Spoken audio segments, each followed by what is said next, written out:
Hi, hello. So let's watch this video together. Actually, there are two guys flying, and the second one, Come on, nice his little friend, thermal is would be gonna good. land in that trees just in a moment. Oof. Rich is gonna land in the trees, and this is what Okay, Rich so sees. at this point, I'd seen Jack's line and saw it gained a bit of height. Stupidly, I decided to rely on getting some lift where he did. Now, you can see me checking around, and after looking at the camera, I reckon I could have made it out into the valley. But to be honest, at the time, it looked pretty flat. It was pretty deceiving, so I thought I was going to be hooking a tree anyway. You see me check out the power lines. I was just focusing on getting on over those. And then if we fast forward a little bit, this is where I've obviously realized I'm way too low. I'm definitely gonna hug a tree. So because there were loads of small rocks around, I chose the biggest boulder I could, make sure I could hop off it without twisting an ankle, and had a nice comfy landing in a tree. It was pretty stupid flying on my part. Bloody hell.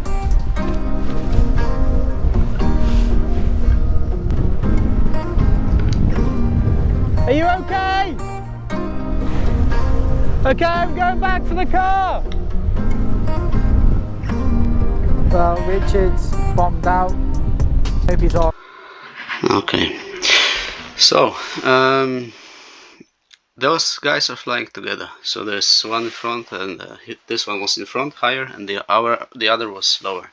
So there is this special dynamics already. You're following someone, and yeah, and you're focused maybe a little bit too much on what he's doing, and a little bit not enough what you're doing. So the trick in paragliding is, at the end of the day, you're there on your own. So you have to rely. You are responsible for what you do, and yeah, and you cannot just rely on the other guy, or that he did it, that you also will do it, because you arrive just 10 seconds later and the thermal may be gone. The thermal that he just took, and he's gonna lift him up, and you'll just be wrong time, and you will get into the air that is descending after the thermal, and you're gonna be flashed down. So this happens. Yeah, and so the trick is, you are the first idea, the first most important thing is that you always have a safe place to land, actually. Taking into the conditions, because if there would be like a lot of wind blowing here up from the left, and it was be really thermally and stuff, first place you wouldn't be so low here. So this already indicates that if you got so low, yeah, there is it's already a big problem. And be realistic with what's actually happening around you. I mean, you got so low.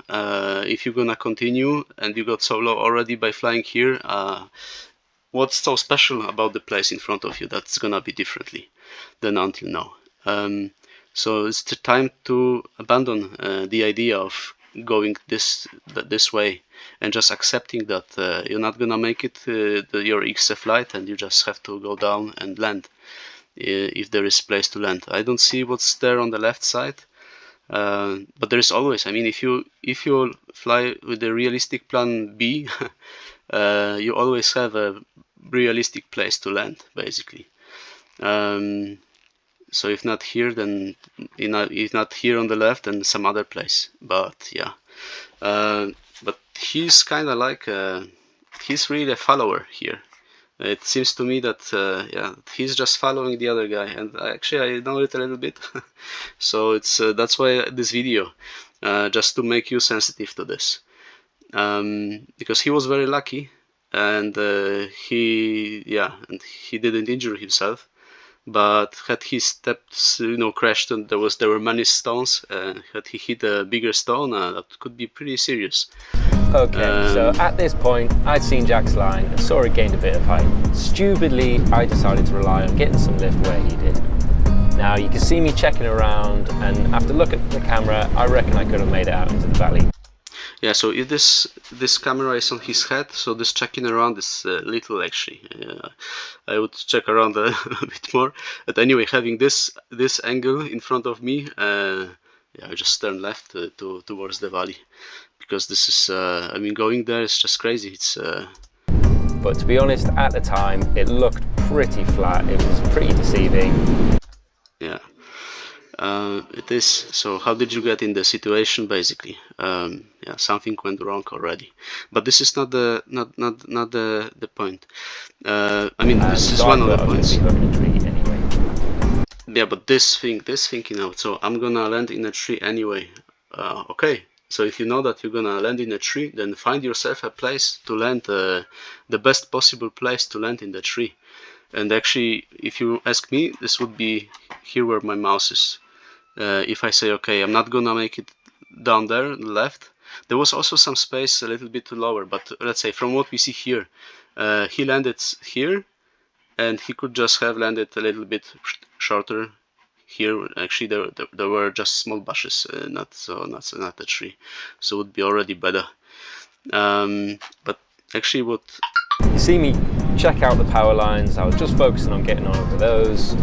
And then if we fast forward a little bit, voila, and then you just land, because you know you're fucked. It won't work. It hasn't been working for a long time, so this is why you are so low. So either you turn left and you just glide down to beyond the forest, or if for some reason you don't believe that's possible, yeah, then you land on the slope. this is where I've obviously realized I'm way too low. This is crazy.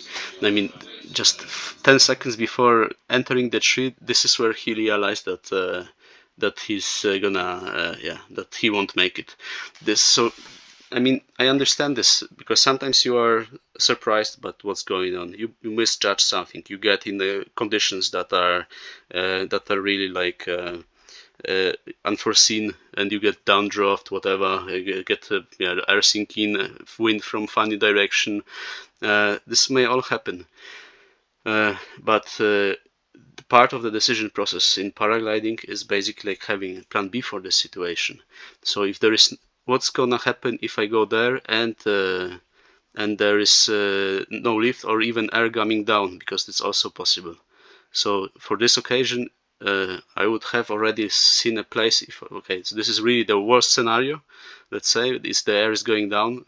Not so probable, maybe, taking into account the place, if I know the place. But even in this situation, I would already fixate a nice place to land. And it wouldn't be 10 seconds before. I'm definitely gonna hug a tree. Yeah, this is crazy.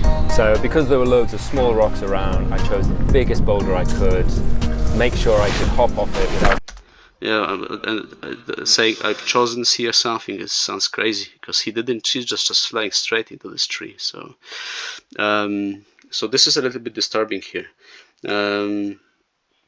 That he was not actively planning this flight. Kind of like he was following the other guy, and he got lower, and he was just following him until, from my perspective, maybe you know, maybe I misunderstood something, or maybe I'm yeah.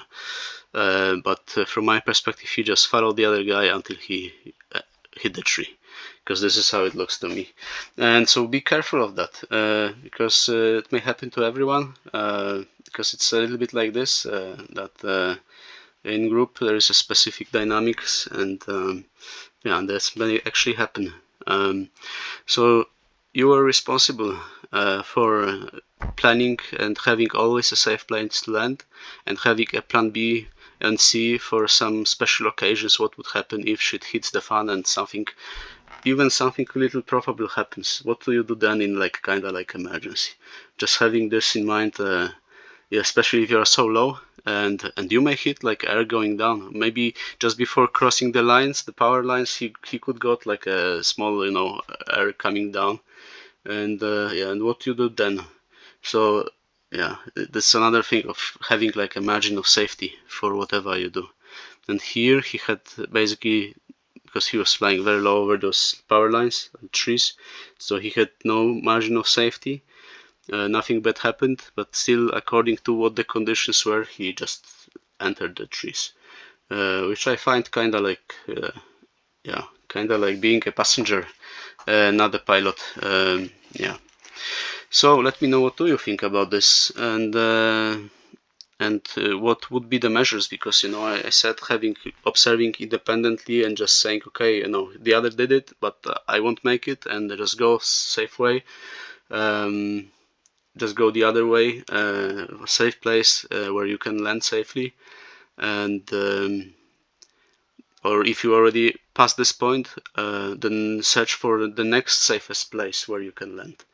And yeah, and yeah, let me know what you think about this, and if there are any like measures you could also you know, use to avoid situations, or the way of thinking like this. Yeah, and otherwise, like, subscribe if you liked it, and see you watching another video together.